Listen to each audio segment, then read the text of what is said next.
नमस्कार. महाशिवरात्री जवळ येते, त्यानिमित्ताने मस्त चटपटीत आलू चाट बनवूया चला.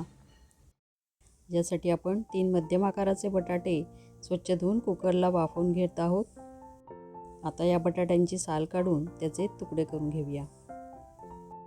थोडेसे जिरे भाजून त्याची पूड करून घेऊया. तसेच 3 मिरच्यांचा ठेचा बनवून घेऊया. तुम्ही उपवासाला कोथिंबीर आणि आलं खात असाल तर तेही यामध्ये घालू शकता. आलू चाटसाठी लागणारे सर्व साहित्य इथे मी दाखवलेले आहे आणि लिस्ट आउटही करत आहे. आता या बटाट्यावर चवीपुरते सैंधव मीठ घालून मिक्स करून घेऊया. याच्यात सुद्धा मीठ घालून ते मिक्स करून घेऊया. दही मस्त फेटवून त्यामध्येही चवीनुसार मीठ घालून ते मिक्स करून घेऊया. आता या 2 बोलमध्ये बटाटे काढून घेऊया. यावर आता आपण दही घालून घेत आहोत.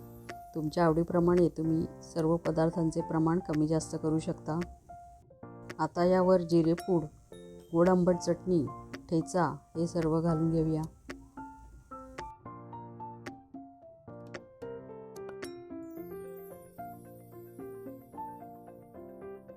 सर्वात शेवटी यावर बटाट्याचा चिवडा व आवडत असल्यास शेंगदाणेही आपण घालू शकतो. पुन्हा एकदा जिरेपूड घातली की झाले आपले चाट तयार. कशी वाटली तुम्हाला ही उपवासाची चटपटीत रेसिपी? नक्की बनवून पहा आणि तुमच्या प्रतिक्रिया आम्हाला कळवा. तुम्हाला हा व्हिडिओ आवडला असेल तर लाईक आणि शेअर आणि स्वादांची मैफिल चॅनलला सबस्क्राईब जरूर करा. तुम्हाला महाशिवरात्रीच्या खूप खूप शुभेच्छा. चला भेटूया लवकरच. तोपर्यंत बाय.